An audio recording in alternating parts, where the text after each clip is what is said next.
Hi, I'm My-Ngoc Nguyen, CEO of Secured IT Solutions and SANS Principal Instructor. I'd like to share with you today one of the most serious attacks that my team and I are seeing. We call it PhD.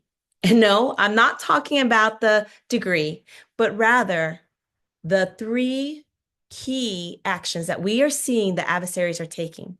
And that's persist, harvest, and decrypt. Hence PhD. You see, the adversaries continue to persist.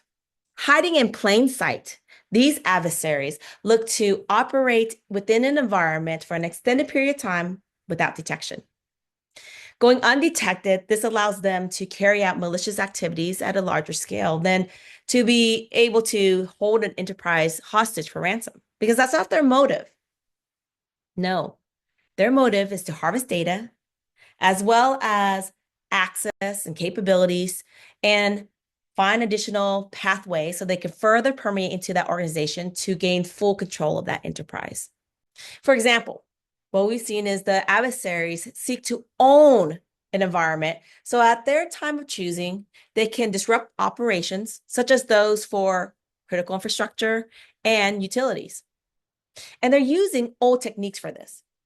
Yes, there's a continuum sophistication on these tactics, techniques, and procedures of the adversaries, TTPs. However, they're just an evolution of old techniques because what's old is really what's new. So the adversaries will continue to weaponize legitimate tools like remote monitoring management tools and PowerShell, which is a technique for employing living off the land, as well as leveraging dedicated connections and open network ports and services, as well as shared services, while also migrating into processes and using valid credentials.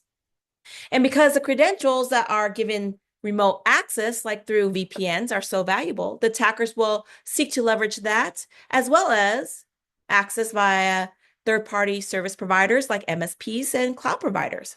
And they'll hide continuously in plain sight by impersonating legitimate tools and mimicking trusted applications so that they can keep access in order to do the second tactic, which is harvest. They're going to harvest everything: credentials, access, and data.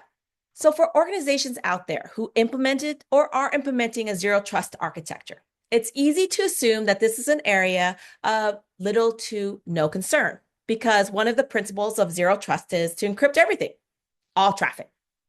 However, you see, the attackers have a mindset and a TTP of just harvest now and decrypt later. And that's because they're leveraging the advancement of quantum computing. Thus, they'll just obtain, gather, and download all data, even though it's encrypted, because they'll just move to the third tactic, which is to decrypt later. Let's just say your organization selects RSA 2048-bit encryption for your asymmetric algorithm.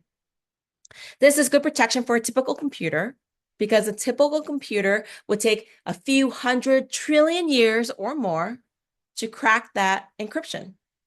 However, a quantum computer could crack that in hours. You see, NIST, the National Institute of Standards and Technologies, had said that they estimate within the next 10 years, there will be an emergence of a quantum computer that's highly likely able to break the RSA 2024-bit encryption within 24 hours. And that's with the technology that we know about. And we've known that there's been advancement already. It's just been released. So we don't know if it's even sooner than 10 years, but we do know that attackers are waiting for that advancement. Thus, we need to start mitigating.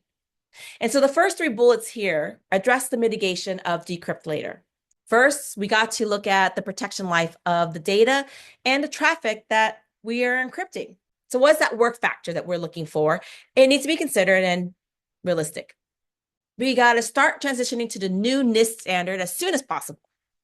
NIST had already released 3 post-quantum encryption standards in August of 2024, and that is your Federal Information Processing Standard FIPS 203, FIPS 204, and FIPS 205.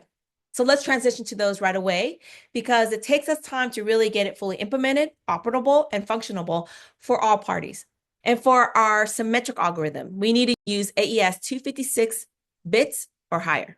For persist and harvest, we need to mitigate with basic security hygiene, like patching, vulnerability management, logging, detecting. We need to also implement multi-factor authentication for all remote connection at the minimum. And in consideration of the first 3 bullets I talked about, we need to continue the zero trust journey while maturing the business resiliency program. These things will mitigate PhD, which is one of the most dangerous attacks that we are seeing out there. Thank you.